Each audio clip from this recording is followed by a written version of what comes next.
एक बार फिर टॉपर से तक चैनल में आपका फिर से स्वागत है। दोस्तों, बार बार मैं हर वीडियो में ये बोल रहा हूँ कि एग्जाम जो है वो बहुत नज़दीक है। आप बार बार वीडियो देखें और बार बार रिवीजन करें। मैं उम्मीद कर रहा हूँ सभी बच्चों से, जितने भी बच्चे 10th क्लास में हैं वो सारे बहुत ही अच्छा मार्क्स प्राप्त करें। ये मेरी शुभकामनाएं हैं और आशीर्वाद भी है। तो बच्चों, आज इसी कड़ी में हम आगे चलते हैं और देखते हैं असम में बागान मजदूरों के लिए स्वराज की अवधारणा। पता ही है, असम एक राज्य है जहाँ की राजधानी गुवाहाटी है। तो पूरे भारत में जब राष्ट्रवाद की भावना चल रही थी, पूरे भारत में जब देश प्रेम की भावना चल रही थी, भारत के हर प्रांतों के लोग जब आजादी के लिए संघर्ष कर रहे थे, तो असम में जो चाय के बागान में, कॉफी के बागान में जो मजदूर काम करते थे, वो लोग भी देश के आजादी में उन्होंने भी अपना योगदान दिया। तो क्या क्या है कि अनुबंध के नियमों का उल्लंघन करना। असम के चाय बागानों में जो भी मजदूर काम करते थे, उनका कॉन्ट्रैक्ट होता था 6 महीने का, साल भर का, 2 साल का, 5 साल का। उन्होंने उस कॉन्ट्रैक्ट को तोड़ दिया। ये कितनी आश्चर्य की बात है कि आज भी अगर कोई फैक्ट्री में, कोई कंपनी में व्यक्ति काम करता है, अगर आपने किसी कॉन्ट्रैक्ट किया है तो आप कॉन्ट्रैक्ट तोड़ नहीं सकते। लेकिन असम के चाय बागान के मजदूरों की हिम्मत की दाद देनी पड़ेगी। उन्होंने कॉन्ट्रैक्ट को तोड़ दिया और देश की आजादी में उन्होंने भी हिस्सा लिया। उसके बाद चाय बागानों से बाहर निकलना, उन लोगों ने चाय बागानों में काम करने से मना कर दिया और चाय बागानों से बाहर निकल आए और निकलने के बाद एक तरह से आजादी का अनुभव कर रहे थे, एक तरह से आजादी को महसूस कर रहे थे। तीसरा है असहयोग आंदोलन में सम्मिलित होना। उन लोगों ने क्या किया, सारे लोग जो है वहां से निकले और असहयोग आंदोलन में सब लोग शामिल हो गए। असहयोग आंदोलन का मतलब ही था अंग्रेजों को किसी भी प्रकार से सहयोग नहीं करना। तो जितने भी चाय फैक्ट्री थी वो लगभग अंग्रेजों की थी।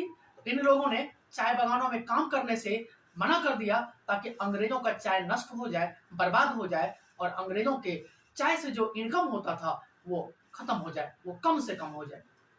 उसके बाद कृषि भूमि तथा सुख सुविधाओं को प्राप्त करना। इन लोगों ने क्या किया कि जो भी जमीनें थी जमींदारों की, उन भूमि पर कब्जा करना शुरू कर दिया और जो भी सुख सुविधाएं इनको लगता था, उन सुख सुविधाओं को इन्होंने प्राप्त करने पर जोर दिया, बल दिया। तो बच्चों, इस प्रकार असम के चाय मजदूरों ने भी, असम के चाय के बागानों में काम करने वाले मजदूरों ने भी देश की आजादी में बढ़ चढ़ करके हिस्सा लिया। ये बहुत ही अच्छी बात थी उस समय के लिए। नेक्स्ट है सविनय अवज्ञा आंदोलन असहयोग के मुकाबले किस तरह अलग था। ध्यान देंगे बच्चों कि सविनय अवज्ञा आंदोलन 1930 में चला है और असहयोग आंदोलन, नॉन कोऑपरेशन मूवमेंट 1920 में हुआ है। तो कह रहे दोनों एक दूसरे से कैसे डिफरेंट था, अलग कैसे था। देखते हैं। इस बार लोगों को न केवल अंग्रेजों का सहयोग करने के लिए बल्कि औपनिवेशिक कानूनों का उल्लंघन करने के लिए आह्वान किया जाने लगा। 1930 ईस्वी में जब सिविल डिसओबीडियंस मूवमेंट चला, सविनय अवज्ञा आंदोलन चला, तो इस समय जो है लोगों को कहा गया कि जो भी कानून है उसका उल्लंघन करो। और वही अंग्रेजों ने भी किया था कि नमक कानून का उल्लंघन कर दिया। नमक बनाने का अधिकार केवल अंग्रेजों को था। गांधी जी ने कहा हर भारतीय को नमक बनाने का अधिकार है, हर व्यक्ति भारत नमक बना सकता है और उसको बेच सकता है। तो इन लोगों ने भी वही किया। दूसरा, देश के विभिन्न भागों में हजारों लोगों ने नमक कानून को तोड़ा। मैंने पिछले पहले वाले वीडियो में, दूसरे वाले वीडियो में बताया है कि हजारों लोग, लाखों लोगों की संख्या में समुद्र के किनारे पहुंचे और सब लोग नमक बनाने लग गए। सब लोग नमक कानून का उल्लंघन करने लग गए और सरकारी नमक कारखानों के सामने, जो भी अंग्रेजों के नमक की फैक्ट्री थी, उनके सामने प्रदर्शन किया, उनके सामने हड़ताल किया, उनके सामने रैली किया। एक तरह से नमक बनाना अंग्रेजों के लिए बिल्कुल जो है बंद करा दिया। एकदम नामुमकिन हो गया उनके लिए नमक बनाना। इस तेजी से हड़ताल होने लग गया कि नमक बनाना उन अंग्रेजों के लिए बहुत ही मुश्किल का काम हो गया। नेक्स्ट है विदेशी वस्तुओं का बहिष्कार किया जाने लगा। ये तो नॉन कोऑपरेशन मूवमेंट में भी हुआ था, लेकिन इस टाइम पे लोगों ने बढ़ चढ़ करके हिस्सा लिया। ग्रामीण क्षेत्रों में, शहरी क्षेत्रों में सब लोगों ने इस आंदोलन में बढ़ चढ़ करके हिस्सा लिया। उसके बाद किसानों ने लगान और चौकीदारों ने चौकीदारी कर चुकाने से इनकार कर दिया। जो किसान थे उन्होंने लगान देने से इनकार कर दिया। जो चौकीदार थे, चौकीदार आप लोग समझते होंगे, वो चौकीदारों ने चौकीदारी कर देने से मना कर दिया। तो जो पूरे देश में यह आंदोलन चल रहा था, पूरे देश के किसानों ने, मजदूरों ने, चाय के बागानों में ने बागान में काम करने वाले लोगों ने, भूमिहीन किसानों ने, मध्यम वर्गों ने, शिक्षकों ने, जमींदारों ने, इन सब लोगों ने जब सहयोग करना शुरू कर दिया तो अब अंग्रेजों को लगने लग गया कि अब इस देश पर शासन करना बहुत ही मुश्किल होता जा रहा है। इसके बाद वनों में रहने वाले लोगों ने वन कानूनों का उल्लंघन करना आरंभ कर दिया। बच्चों 9th क्लास में आपने पढ़ा होगा कि उस समय यही वह टाइम था बच्चों, इस समय बड़ी तेजी से पूरे भारत में रेलवे के स्लीपर्स बनाए जा रहे थे, रेलवे के डिब्बे बनाए जा रहे थे, रेलवे को पूरे देश से जोड़ा जा रहा था। तो बड़ी मात्रा में स्लीपर्स बनाने के लिए, रेल के डिब्बे बनाने के लिए, रेल के पटरियां बनाने के लिए लकड़ी की आवश्यकता थी और जंगलों को काटा जा रहा था। और जंगलों पर कब्जा किसका था? आदिवासियों का, ट्राइबल्स का। तो उन ट्राइबल्स ने क्या कर दिया कि उन वन कानूनों का उल्लंघन, वन कानूनों बनाया गया कि सभी जंगलों में जो हजारों वर्षों से जो ट्राइबल रहते आ रहे थे उनको जंगलों से बाहर किया जाने लग गया। तो इन लोगों ने वन कानूनों का उल्लंघन कर दिया और फिर दोबारा से अपने घरों में ये लोग वापस जाने लग गए, क्योंकि इनको पता था कि आज न कल अंग्रेज देश छोड़ करके जाएंगे। तो इन लोगों ने वन कानूनों का उल्लंघन करके एक तरह से भारत की आजादी में सहयोग किया। तो इस प्रकार सविनय अवज्ञा आंदोलन असहयोग के मुकाबले सविनय अवज्ञा आंदोलन में करीब करीब 40 से 50% देश के लोगों ने भागीदारी किया और यही कारण था कि इस समय तक अंग्रेजों को कंट्रोल करना बहुत मुश्किल हो गया। नेक्स्ट है 1916 के लखनऊ समझौते का इतिहास में क्या महत्व है। बहुत ही इंपॉर्टेंट क्वेश्चन है। 1916 में लखनऊ समझौता, लखनऊ उत्तर प्रदेश की राजधानी है, सभी बच्चों को पता होगा, वही लखनऊ है बच्चों। वहीं पे 1916 में एक मीटिंग रखी गई और वो मीटिंग बहुत ही इंपॉर्टेंट पूरे भारत में बहुत ही इंपॉर्टेंट मीटिंग माना जाता है। तो उस मीटिंग में क्या क्या हुआ था? एक तो 1907 ईस्वी में कांग्रेस जो है गर्म दल और नरम दल में डिवाइड हो गया था, बंटवारा हो गया। अब गर्म दल और नरम दल क्या था कि देश को आजाद करवाने वाले दो टाइप के लोग थे। मैं सिंपल वे में समझा रहा हूं, इतना सिंपल वे में कहीं आपको वीडियो नहीं मिलेगा। देश की आजादी में दो टाइप के लोग थे। एक तो थे गर्म दल के, जैसे भगत सिंह टाइप के लोग, भगत सिंह, चंद्रशेखर आजाद, अशफाक उल्लाह खां, इस टाइप के लोग थे। जो सुभाष चंद्र बोस, जो देश को गोले बारूद के बल पे आजाद करवाना चाहते थे। दूसरे टाइप के लोग थे शांति प्रिय टाइप के लोग, जैसे महात्मा गांधी, जैसे मदन मोहन मालवीय, गोपाल कृष्ण गोखले, इस टाइप, जवाहरलाल नेहरू, इस टाइप के लोग जो देश को शांतिपूर्वक तरीके से आजाद करवाना चाहते थे। तो 1907 ईस्वी में देश में क्या होगा, गर्म दल और नरम दल बट गया। कहा कि भाई हम आपके साथ एक जगह प्लेटफॉर्म पे नहीं मिलेंगे। और उसके बाद 1909 ईस्वी में भी क्या हुआ कि अंग्रेजों ने फूट डालो और शासन करो। अंग्रेजों ने हिंदू मुस्लिमों के बीच जो है फूट डाल दिया। तो इससे भारत में 3 ग्रुप बन गए। एक तो गर्म दल के लोग जो यंगस्टर्स थे, भगत सिंह, सुभाष चंद्र बोस, इनके ग्रुप। एक तो नरम दल के जो गांधी जी वाला, महात्मा गांधी जी वाला ग्रुप था, जवाहरलाल नेहरू वाला ग्रुप था, और तीसरा मुस्लिम। तीनों अलग अलग बट गए। अब अंग्रेजों ने क्या कर दिया कि कहते हैं ना, फूट डालो और राज करो, बंटवारा कर दिया। तीनों को अलग अलग बांटने में वो सक्सेसफुल हो गए। लेकिन बच्चों भारत के लोग भी कम चालाक नहीं थे, कम इंटेलिजेंट नहीं थे।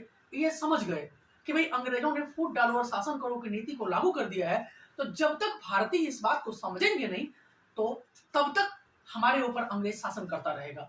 और बच्चों उसी समय बाल गंगाधर तिलक, नाम सुना होगा आपने, महाराष्ट्र के बहुत बड़े क्रांतिकारी, बहुत बड़े देश प्रेमी तिलक, गोपाल कृष्ण, बाल गंगाधर तिलक और अंबिका चरण मजूमदार, जो 1916 में लखनऊ में जब मीटिंग हुआ तो वहां के अध्यक्ष बनाए गए। इन तीनों लोगों ने मिलकर के इन सभी लोगों को, गरम दल को, नरम दल को और मुस्लिम लीग को, सभी को एक प्लेटफॉर्म पर लाया और तीनों के बीच मीटिंग करवाई। और मीटिंग करवाने के बाद फिर एकता हो गई।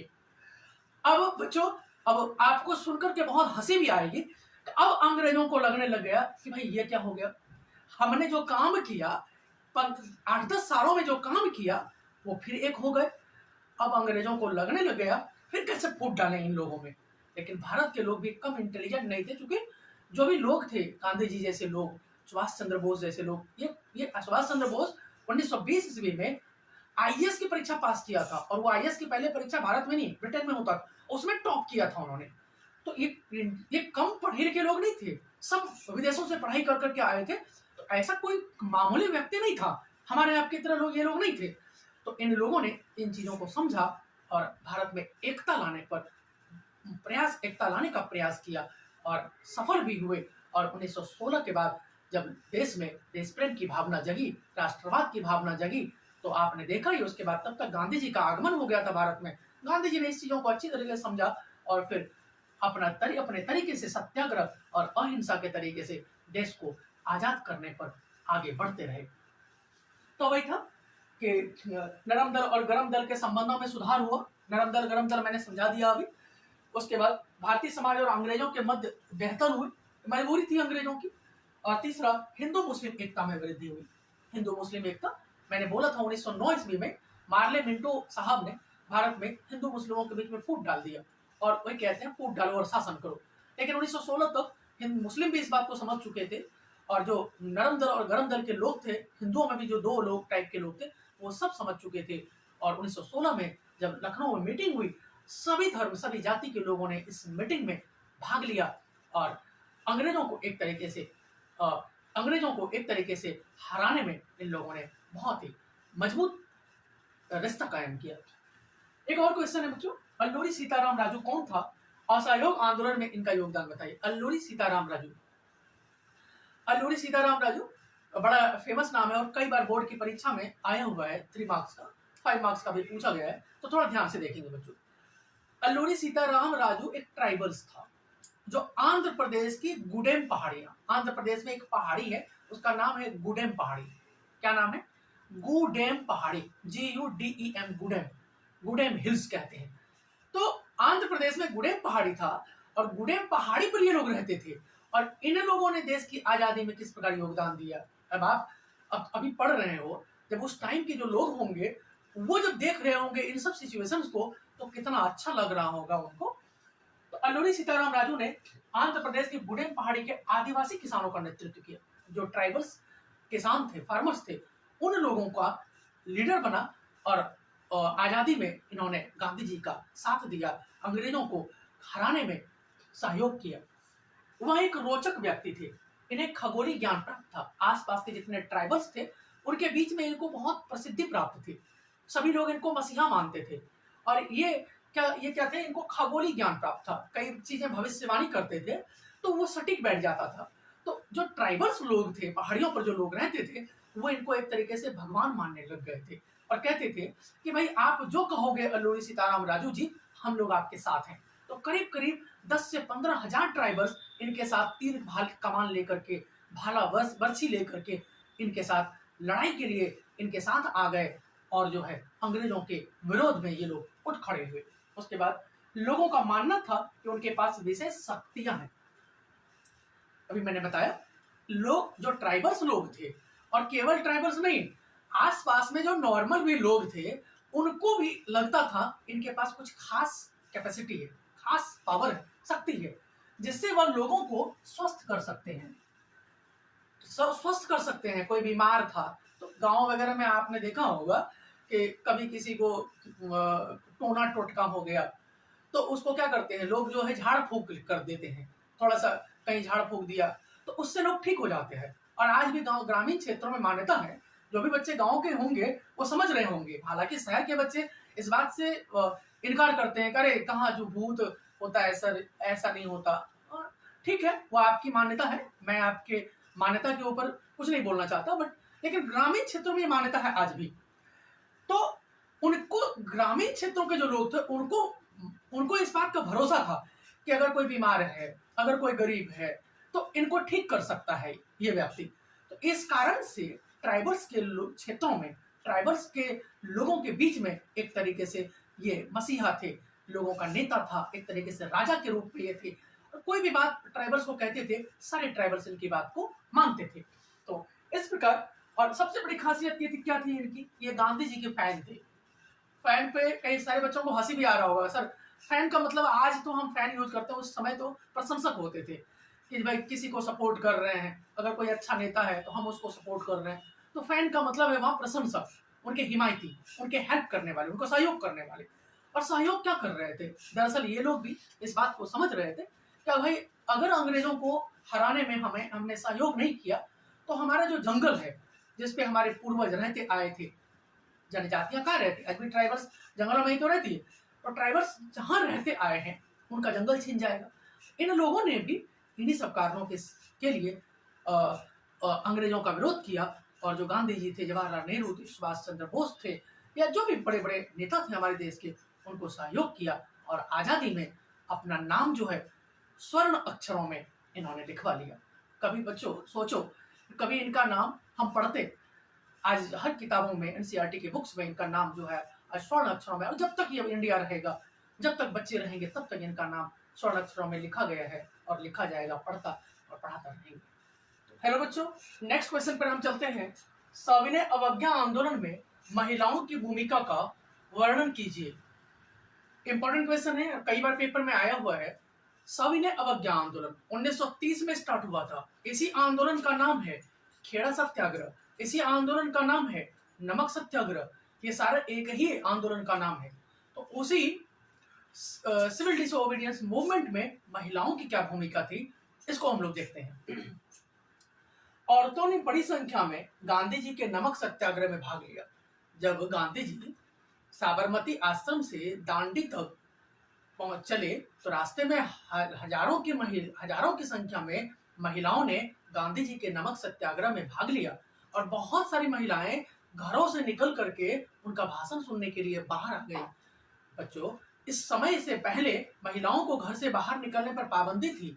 8th क्लास में, 7th क्लास में आपने पढ़ा होगा बच्चों कि महिलाएं जब घर से निकलती थी, स्कूल के रास्ते में जाती थी, तो उन्हें यह कहकर रोका जाता था कि भाई लड़कियां पढ़ेंगी लिखेंगी तो बिगड़ जाएंगी। लेकिन 1930 तक आते आते महिलाएं जो घर से बाहर निकलना शुरू कर दिया था। उसके बाद उन्होंने जुलूसों में भाग लिया, नमक बनाया।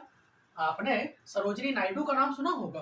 वो सरोजिनी नायडू गांधी जी के आंदोलन में बढ़ चढ़ करके हिस्सा लिया। विदेशी कपड़े और शराब की दुकानों की पिकेटिंग किया गया। पिकेटिंग का मतलब मैंने बता चुका हूँ बच्चों को कई बार, एग्जाम में कई बार पहले क्वेश्चन आया हुआ है। पिकेटिंग का मतलब होता है कि जो ब्रिटेन सरकार की या विदेशी सरकार की जो शराब की दुकानें थी, उनके सामने शांतिपूर्वक धरना प्रदर्शन देना पिकेटिंग कहलाता था। तो खास करके महिलाओं ने शांतिपूर्वक धरना प्रदर्शन दिया, इसी को एक शब्द में पिकेटिंग कहते थे। तो पिकेटिंग किया, और इस दौरान कई महिलाएं जेल भी गई। महिलाओं ने गांधी जी के आंदोलन में, नमक सत्याग्रह में जब भाग लिया, गांधी जी के साथ चले, तो बहुत सारी महिलाओं को जेल में डाल दिया गया। उसके बाद भी महिलाएं पीछे नहीं हटी। सोचो, आज की महिलाएं भी अगर इस तरह का कोई आंदोलन हो उसमें शामिल होने से डरती हैं, लेकिन उस समय क्या जज्बा था महिलाओं के अंदर, क्या देशभक्ति थी उनके अंदर, कि वो महिलाएं जो है घर से निकल कर, और उसमें पढ़ी लिखी भी नहीं थी। थोड़ा आप जो सोचेंगे, 1930 की बात है, करीब करीब 90-92 साल पहले की बात है। तो उस समय महिलाएं पढ़ी लिखी नहीं थी, और उसके बाद जब घर से निकल रही हैं, ये बड़ी बात है। उसके बाद ग्रामीण क्षेत्र की औरतों ने राष्ट्र की सेवा को अपना पवित्र दायित्व माना। जो गांव में रहने वाली महिलाएं हैं, शुरू से ही आप देखते होंगे बच्चों कि गांव की महिलाएं, गांव की लड़कियां जो है वो ज्यादा क्रांतिकारी होती हैं। क्यों? क्योंकि रीजन है कि जो देशभक्ति है वो अक्सर गाँव में ज्यादा होती है लोगों के मन में। तो मैं ये नहीं कह रहा हूँ कि शहरों की लड़कियों के अंदर, शहरों की महिलाओं के अंदर नहीं होता, इसको निगेटिव वे में नहीं लेंगे कोई भी, लेकिन अक्सर देखा जाता है कि गांव की जो लड़कियां हैं, गांव की जो औरतें हैं, महिलाएं हैं, उनके अंदर देशभक्ति की भावना अपेक्षाकृत अधिक होता है। उसके बाद अपना पवित्र दायित्व माना। तो गांव की कई सारी महिलाएं जो है आंदोलन में हिस्सा लेने के लिए, रैली में भाग लेने के लिए, भाषण सुनने के लिए घर से बाहर निकली, और एक बार जब वो घर से बाहर निकलने लग गई तो पुरुषों ने भी उन्हें रोकना ठीक नहीं समझा, क्योंकि वह समय था कि जब देश को आजादी के लिए सभी लोगों का सहयोग चाहिए था, और पुरुषों के साथ साथ महिलाओं ने भी कंधे से कंधे मिला करके साथ दिया, और गांधी जी इस आंदोलन को सक्सेसफुल बनाने में सफल हुए। उसके बाद नेक्स्ट क्वेश्चन है बच्चों, स्वराज की अमूर्त अवधारणा से समाज के सभी लोग समान रूप से प्रभावित नहीं थे। सविनय अवज्ञा आंदोलन के संदर्भ में इस कथन की व्याख्या की। बच्चों, थोड़ा क्वेश्चन डिफिकल्ट है। एक दो बार क्वेश्चन ये पूछा गया है कि पूरे देश में जब आजादी के लिए आंदोलन चल रहा था, तो क्या पूरे देश के सभी लोगों ने हिस्सा लिया? नहीं लिया ना। अब आप कहेंगे सर ये क्या झूठ सच बता रहे हो। हाँ सच बात है, सभी लोगों ने हिस्सा नहीं लिया। सभी लोगों का मतलब है केवल, आप ऐसा नहीं समझो कि हिंदू और मुस्लिमों में बहुत सारे ऐसे लोग थे जिन्होंने आंदोलन में हिस्सा नहीं लिया। अगर सारे लोगों ने आंदोलन में हिस्सा लेता तो क्या पता 1920 में ही हमारा देश आजाद हो गया होता, क्या पता 1930 में ही देश आजाद हो गया होता, हो सकता है 1857 में ही देश आजाद हो गया होता, क्योंकि पहला आंदोलन देश की आजादी के लिए 1857 में ही हुआ था। तो रीजन क्या था, उसमें सारे लोगों के अंदर देशभक्ति की भावनाएं नहीं थी, राष्ट्रवाद की भावना नहीं थी, देश प्रेम की भावना नहीं थी। तो उस समय क्या हुआ कि जो SC ST के लोग थे, अनुसूचित जाति और अनुसूचित जनजाति के जो लोग थे, वो अपने दलित वर्ग एसोसिएशन से जुड़ रहे थे। भीमराव अंबेडकर साहब ने जब दलित वर्ग एसोसिएशन, पिछड़ा SC ST के लोगों के लिए जब संस्था बनाया, तो उससे जुड़ रहे थे। क्या रीजन क्या था, इनको लगता था, भीमराव अंबेडकर साहब जिन्होंने संविधान को बनाने में बहुत बड़ा रोल निभाया, उनको दरअसल लगता था कि अगर देश आजाद हो भी जाएगा तो भाई जो अनुसूचित जाति के लोग हैं, जो अनुसूचित जनजाति के लोग हैं, उनकी स्थिति क्या सुधरेगी? नहीं सुधरेगी। अभी नहीं सुधरेगी तो देश आजाद होने के बाद नहीं सुधरेगा। और बात कहीं ना कहीं सच उनकी बात हुई। आज भी दलितों के साथ जो व्यवहार किया जाता है, हालांकि अब तो 1947 के बाद बहुत सारे ऐसे कानून बने जिसमें उनके साथ अगर कोई भेदभाव करता है, छुआछूत करता है, तो सरकार बहुत स्ट्रिक्ट है, कानून बहुत स्ट्रिक्ट है, आप कोई भेदभाव नहीं कर सकता। तो लेकिन उन लोगों को लगता था कि देश आजाद हो भी जाएगा तो हमारी कंडीशन तो जस की तस बनी रहेगी। तो इन लोगों ने आंदोलन में बहुत ज्यादा कोऑपरेट नहीं किया। उसके बाद विभिन्न राजनीतिक नेता इन लोगों के लिए आरक्षण आधारित प्रतिनिधित्व की मांग रहे थे। तो जो आरक्षण के सपोर्टर थे, दो ग्रुप के लोग थे, रिजर्वेशन, कई बार बच्चे क्लास में भी पूछ लेते हैं या मैसेज करके भी पूछ लेते हैं, सर रिजर्वेशन गलत है, और कुछ बच्चे जो उसके सपोर्टर हैं वो कहते हैं रिजर्वेशन सही है। तो ये डिबेट है यहाँ पे। जब आप सीनियर क्लास में जाएंगे तो कभी मैं फुर्सत में इस पर एक वीडियो बनाऊंगा। तो रिजर्वेशन क्या गलत है, क्या सही है, कई सारे बच्चे जो पिछड़े हुए लोग हैं उनको रिजर्वेशन का फायदा मिल जाता है, कई बार अमीर लोगों को भी रिजर्वेशन का फायदा मिल जाता है और कई बार गरीब लोगों को इसका फायदा नहीं मिल पाता। ये एक डिबेट है, हम यहाँ पे अभी उसके डिस्कशन नहीं करेंगे।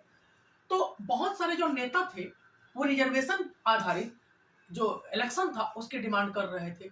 तो इन लोगों ने जो है अपने जाति के लोगों को, अपने धर्म के लोगों को कहा कि आप लोग आंदोलन में, आप लोग देश की आज़ादी में भाग मत लो, देश आज़ाद हो भी जाएगा तो आपकी कंडीशन वही की वही रहेगी, तो इसलिए आप देश आज़ाद हो या ना हो हमें क्या फर्क पड़ता है। तो कुछ लोग ऐसे भी थे, उनमें कुछ नेता ऐसे थे। उसके बाद विभिन्न मुस्लिम नेता पहले ही चिंता व्यक्त कर चुके थे। कई सारे मुस्लिम नेता थे, अली बंधु थे, मुस्लिम लीग के नेता मोहम्मद अली जिन्ना साहब थे। ये सारे लोग जो है मुस्लिमों के लिए अलग जो है देश की मांग कर रहे थे, और ये लोग हमेशा से पहले तो इन्होंने सपोर्ट किया, लेकिन बाद में इनको लगने लग गया कि अब मुस्लिमों के लिए एक अलग देश की मांग ही जायज है, इनके लिए एक अलग देश होना ही चाहिए। तो इन कुछ नेताओं के कारण बहुत सारे मुस्लिम लोगों ने देश प्रेम में, देश की आज़ादी में सपोर्ट नहीं किया। हालांकि ये बात डायरेक्टली नहीं कहा जा सकता, बहुत अधिकांश मुस्लिमों ने देश की आज़ादी में भाग लिया, केवल हिंदुओं के कारण देश को आज़ाद नहीं मिला, लेकिन फिर भी बहुत सारे नेता इनमें सपोर्ट कम किया। उसके बाद उनके मन में अपने विचारों को कुचले जाने का भय था। बहुत सारे जो नेता थे, अनुसूचित जाति के लोग थे, अनुसूचित जनजाति के जो लोग थे, मुस्लिमों के जो नेता थे, उनको लगता था कि अगर देश आज़ाद हो भी जाएगा तो हमारी जो आवाज़ है वो संसद तक नहीं पहुंच पाएगी, हमें रिजर्वेशन मिलेगा ही नहीं। बहुत जो जितने चुनाव में हो रहे हैं वो सारे हिंदू ही खड़े हो रहे हैं, वो सारे बड़े ऊंची जाति के लोग खड़े हो रहे हैं, वो सारे अमीर वर्ग के लोग खड़े हो रहे हैं, तो गरीबों की कौन सुनेगा। तो इन कुछ लोगों ने आज़ादी में अपना सपोर्ट कम दिया, ऐसा नहीं कि नहीं दिया, दिया, लेकिन जिस तरीके से देना चाहिए था उस तरीके से इन लोगों ने नहीं दिया। और इस प्रकार यही कारण था कि देश की आज़ादी को पाने में इतना वक्त लग गया। नहीं तो इतना भारत के लोग जिस तरीके से क्रांतिकारी हैं, अब क्रांतिकारियों में कितने सारे नाम हैं, गिनाओ तो हजारों नाम हैं अभी, लेकिन उसके बाद भी देश की आज़ादी को इतना वक्त कैसे लग गया। यही रीजन था कि कुछ खास लोगों ने उन आज़ादी में दिल से सपोर्ट नहीं किया, और आज़ादी तो मिली लेकिन बहुत थोड़ा वक्त लगा, थोड़ा समय लगा। नेक्स्ट है बच्चों, चौरी चौरा की घटना क्या थी। इंपॉर्टेंट क्वेश्चन है और आपको मजा भी आएगा। इसी क्वेश्चन के कारण 1920 में जो असहयोग आंदोलन था, उस आंदोलन को इसी घटना के कारण गांधी जी ने वापस ले लिया था। ये क्वेश्चन कितनी बार पूछा गया है, प्री बोर्ड में भी पूछा गया है कि असहयोग आंदोलन को गांधी जी ने किस कारण से वापस ले लिया। तो चौरी चौरा की घटना के कारण। चौरी चौरा की घटना कब हुई? 5 फरवरी 1922 को उत्तर प्रदेश के गोरखपुर, नाम सुने होंगे, जहां से उत्तर प्रदेश के मुख्यमंत्री योगी आदित्यनाथ बिलोंग करते हैं, वहीं से हैं वो। तो वही वह शहर है बच्चों, और शुरू से ही गोरखपुर जो है क्रांतिकारी जगह रहा है। हमेशा से ही वहां उस शहर ने बड़े बड़े नेता दिए हैं अपने देश को। तो वही शहर है। एक बार इसको सुन लेते हैं, या आपको याद हो जाएगा। क्या हुआ बच्चों? 5 फरवरी 1922 चौरी चौरा की घटना इसी दिन हुई थी। यहाँ पे क्या हुआ कि कुछ भारतीय 500,000 की संख्या में जो भारत के लोग थे, वो शांतिपूर्वक आंदोलन करते हुए, अब आप कहोगे सर आंदोलन भी और शांतिपूर्वक कैसे? तो लोग जो है आंदोलन करते हुए शांतिपूर्वक भीड़ जा रही थी, और पास में पुलिस का थाना था। तो पुलिस का थाना था, तो पुलिस थाने से या पता नहीं किसी और ने एक गोली चला दी। अब जो भीड़ जा रही थी, उनको लगा कि ये भीड़ अंग्रेज पुलिस ने चलाई है और इस भीड़ को मारने के लिए चलाई है। जो भीड़ था उसको जो है, उसको ये आभास हो गया कि ये गोली अंग्रेजों ने चलाई है। ये अब तक भी कंफर्म नहीं हुआ है कि ये भीड़ ने गोली चलाई थी, या किसी व्यक्ति ने इंटेंशनली चलाई थी, या अंग्रेज पुलिस ने चलाई थी, या चाहे जो भी हो, जिसने भी गोली चलाई हो। भीड़ जा रही थी शांतिपूर्वक सड़क पर अपना रैली करते हुए, आंदोलन करते हुए, नारेबाजी करते हुए। जब गोली चलने की आवाज आई तो वो भीड़ आगे न बढ़ करके पुलिस थाने के आसपास आ गई और चारों तरफ से पुलिस थाने को घेर लिया। जब इतने सारे भीड़ को देख करके पुलिस घबरा गई, और पुलिस जो है अपने चौकी के अंदर, पुलिस थाने के अंदर हो लिए। अब आप कहोगे कि सर जी ये पुलिस था तो फिर पुलिस थाने के अंदर क्यों चले गए? ये सब बात है। अब जहां 10,000 लोग हैं, 5,000 लोग हैं, वहां 20-22 पुलिसकर्मी क्या करेगा? तो सभी लोग बचना चाहते हैं, पुलिस है तो उनकी नौकरी है, तो अंदर चले आए पुलिस थाने में। अब भीड़ में से कुछ लोगों ने क्या किया कि उस पुलिस थाने को चारों तरफ से घेर लिया, और उसमें जितने भी पुलिसकर्मी कुछ बाहर थे उसको अंदर कर दिया, और उसमें ताले लगा दिए, और उसको क्या कर दिया, चारों तरफ से आग लगा दिया। अब बच्चों, आग लगा दिया 22 पुलिसकर्मी, हालांकि कुछ जगह 40 की बात आती है कि 40 पुलिसकर्मी को, लेकिन 22 पुलिसकर्मी को जिंदा जला दिया गया। इस बात से जो भारत के वायसराय थे, या जो वहां के पुलिस ऑफिसर थे, और ब्रिटेन सरकार बहुत नाराज हुई। और ब्रिटेन सरकार जानकर चाहती थी कि जो 1920 में आंदोलन हुआ है वह अगर वापस नहीं लिया, 2 साल वो आंदोलन चल चुका था, अंग्रेजों की हालत बहुत खराब हो चुकी थी, तो अंग्रेज चाह रहे थे कि भारतीयों को कैसे भड़काया जाए, और इस चाल में अंग्रेज कामयाब हो गए। अब गोली चल गई, 40 पुलिसकर्मियों को जिंदा जला दिया गया। अंग्रेजों ने इसका बदला कैसे लिया? जितने लोग इस हड़ताल में शामिल थे, लगभग उन लोगों को गिरफ्तार कर लिया गया, और गिरफ्तार करके किसी को फांसी दे दिया गया, किसी को जेल में डाल दिया गया। कुछ निर्दोष लोग जो रैली में नहीं भी थे उनको भी जेल में डाला जाने लग गया। अब गांधी जी को इस बात से बहुत दुख हुआ। उनको लगा कि भाई हम देश को आजादी जो दिलाना चाहते हैं सत्याग्रह के तरीके से, अहिंसा के तरीके से, शांतिपूर्वक तरीके से, और तुम लोगों ने जो है ये घटना कर दिया। अब इस घटना में उसके तो 22 पुलिसकर्मी जिंदा जले गए, लेकिन कितने 100 लोगों को उन्होंने जेल में डाल दिया, हजारों लोगों को जेल में डाल दिया, कई 100 लोगों को फांसी पर चढ़ा दिया। तो गांधी जी ने कहा कि भाई तुमने अंग्रेजों के 22 पुलिसकर्मी को जिंदा जलाया और उसके बदले वो 1000 लोगों को जेल में डाल दिया गया। क्या तुम इस तरीके से देश को आजादी प्राप्त करना चाहते हो? क्या ये तरीका है तुम्हारे देश को आजाद करने का?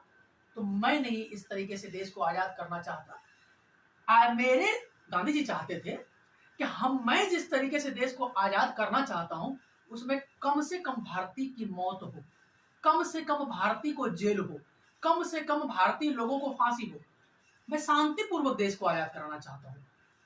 इस प्रकार 5-7 दिनों में हजारों लोगों को जेल में डाल दिया गया था। इस घटना के बाद गांधी जी दुखी होकर के 12 फरवरी 1922 ईस्वी को असहयोग आंदोलन, नॉन कॉपरेशन मूवमेंट को गांधी जी ने वापस ले लिया। गांधी जी ने नॉन कॉपरेशन मूवमेंट को वापस लिया। इस बात से भारत के जितने क्रांतिकारी लोग थे, भगत सिंह, सुभाष चंद्र बोस, जवाहरलाल नेहरू, मोतीलाल नेहरू, चित्तरंजन दास, ये सारे जो लोग थे ये गांधी जी से बहुत नाराज हुए। कहा कि जब पूरा देश जो है, जब आपको सपोर्ट कर रहा है, पूरा देश सपोर्ट कर रहा है, अंग्रेजों की हालत खराब हो गई है, उनकी कपड़े की बिक्री बंद हो गई है, उनको कई हजार करोड़ रुपए का नुकसान हो रहा है, अब अंग्रेज जो है 1-2 साल में देश छोड़कर जाने वाले थे और आपने इस आंदोलन को वापस ले लिया। लेकिन दरअसल रीजन क्या था कि गांधी जी उस समय बहुत बड़े फेमस नेता के रूप में भारत में प्रसिद्ध हो चुके थे, तो गांधी जी की बातें कोई टाल नहीं सकता था। तो गांधी जी ने वापस ले लिया। हालांकि बहुत सारे नेता नाराज हुए, लेकिन नाराज होने से कुछ होना था नहीं, और इस प्रकार गांधी जी ने वापस लेने के साथ ही फिर सारे लोग जो है अंग्रेजों के फिर कपड़े खरीदने लग गए, अपने बच्चों को इंग्लिश मीडियम स्कूल में भेजने लग गए, कुछ लोग सेना में भर्ती होने लग गए। इस प्रकार फिर अंग्रेजों का एक तरीके से जो शासन था वो दोबारा से कायम हो गया। तो इस प्रकार एक दुखद घटना थी अपने देश के लिए 5 फरवरी 1922 को चौरी चौरा की घटना। हाँ तो बच्चों, ये वीडियो आपको कैसी लगी? डिस्क्रिप्शन में मैंने लिंक दे रखा है और इसके 2 और पार्ट हमने बनाए हैं बच्चों, तो उन दोनों पार्ट का जो लिंक है यहाँ डिस्क्रिप्शन में इस वीडियो में मैंने डाल दिया है। बच्चों, जो भी क्वेश्चन मैं बना रहा हूँ वो आप अपनी कॉपी में जरूर फेयर करें, और आने वाले जो बच्चे हैं, कमिंग बच्चे जो 8th से 9th में, 9th से 10th में, उनके लिए बहुत इंपॉर्टेंट वीडियो है, उनको समझने में आसानी होगी। मैंने जो भी वीडियो बनाया है बहुत ही आसान लैंग्वेज में बनाया है, तो कॉपी में जरूर नोट करें, क्योंकि लिखने से 15 से 20% चीजें याद हो जाता है। तो आप सारे बच्चे जो है इन चीजों का ध्यान रखें और लाइक, शेयर एंड सब्सक्राइब करना ना भूलें बच्चों। छोटे बच्चों को जो 9th में से 10th में जा रहे हैं उन बच्चों तक की वीडियो पहुंचाने की कोशिश करें और उनके भी पढ़ने में आप मदद करें। तो धन्यवाद बच्चों।